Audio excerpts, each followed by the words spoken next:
Birlashgan Millatlar Tashkilotida O'zbekistonning irqiy kamsitishni bartaraf etish bo'yicha hisoboti tinglanadi.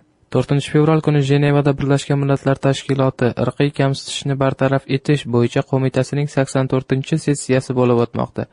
Unda O'zbekiston, Qozog'iston, Gonduras, Lyuksemburg, Chernogoriya, Polsha va Shveysariyaning irqiy kamsitishni bartaraf etish borasida amalga oshirayotgan chora-tadbirlari to'g'risidagi davriy hisobotlari ko'riladi. Birlashgan Millatlar Tashkiloti Yangiliklar markazining xabar berishicha, sessiya dushanba kuni ish boshlagan bo'lib, 21 fevralga qadar davom etadi.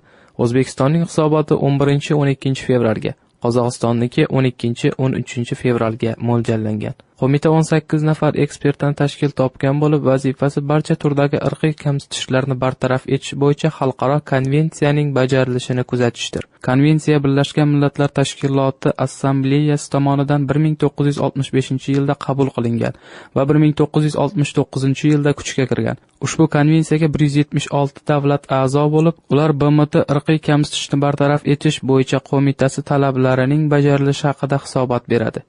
Konvensiya barcha insonlarning qonun qarshisida teng ekanligi va kamsitilishdan himoyalanishga teng huquqqa ega ekanini e'lon qiladi. Bu hujjat davlatlarni irqiy kamsitishni har qanday turi va ko'rinishini bartaraf etish uchun barcha chora-tadbirlar olishga, irqchilik nazariyalari va amaliyotlarining oldini olish va ularga chek qo'yishga chaqiradi. Bu chaqiriqlardan ko'zlangan maqsad turli irqlar orasida o'zaro hamjihatligiga erishish va har qanday segregatsiya va kamsitish turlaridan xoli xalqaro hamjamiyat qurishdir.